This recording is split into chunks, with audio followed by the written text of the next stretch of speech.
It's an ML Sports Take here, brought to you by our good friends at Welch and Company Jewelers, CH Insurance, and St. Bonaventure University's online Masters in Journalism. Get yours today. Become a Bonnie at sbujournalism.com. Let's talk a little Yankees-Jays, right? This game gets started today just after 4 o'clock of game one of the series, and the Yankees are lining it up in terms of Luis Gil. Aaron Boone saying that he's just basically ready for this moment, and then they'll go right into Max Fried and then kind of get the rotation back that way. Kevin Gausman, meanwhile, for Toronto. Now, this is a rest versus rust situation for the Blue Jays. They've been hanging out all week watching the Yankees and Red Sox go toe-to-toe. The Yankees certainly aren't rested, even with a day off. The bullpen is, thanks to one guy named Cam Schlittler, and Bednar was the only guy who had to go in there, in that finale. But when you look at this, the Yankees went 5-9 against Toronto this year. That's why they were in the spot they were in. They had to get through the Boston Red Sox because they got drummed by the Blue Jays in the regular season. I think this series is as close as it can get, right?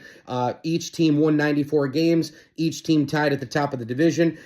Both teams have terrific lineups when they get going. I think the X factors in this series, I know a lot of times superstars aren't X factors, but Aaron Judge is an X factor here. I mean, he's got to perform at some point in October. I think he is the key. If he can hit, and he does love Rogers Center.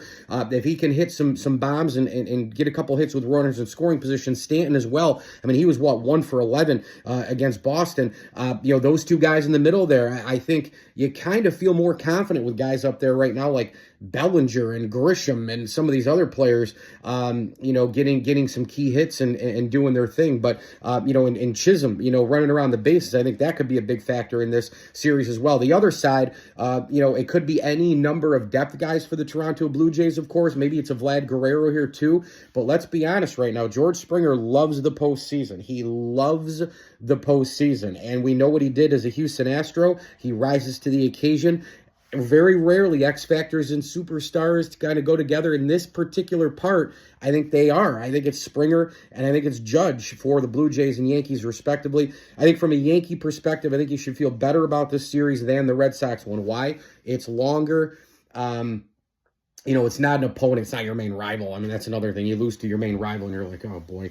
And I think that sometimes when you keep playing, these guys are masters of their craft based on the grind. They're used to playing every day. So that's a big thing for the Yankees. You're only 1 day off. Maybe that helps them, especially in a game one. Also, game one isn't as big in a series like this. Mike Lindsley here, ML Sports Take, brought to you by our great friends over at Rosie's Corner. Order pizza and wings all day today for the college football. Route 11 in Brewerton, if you're in and around the area. Cuse at SMU at 3:30. Thanks as well to Brewerton Ace Hardware, our good friends over at Camilla's Golf Club and Liverpool Physical Therapy. You need that post-op PT, go with LPT.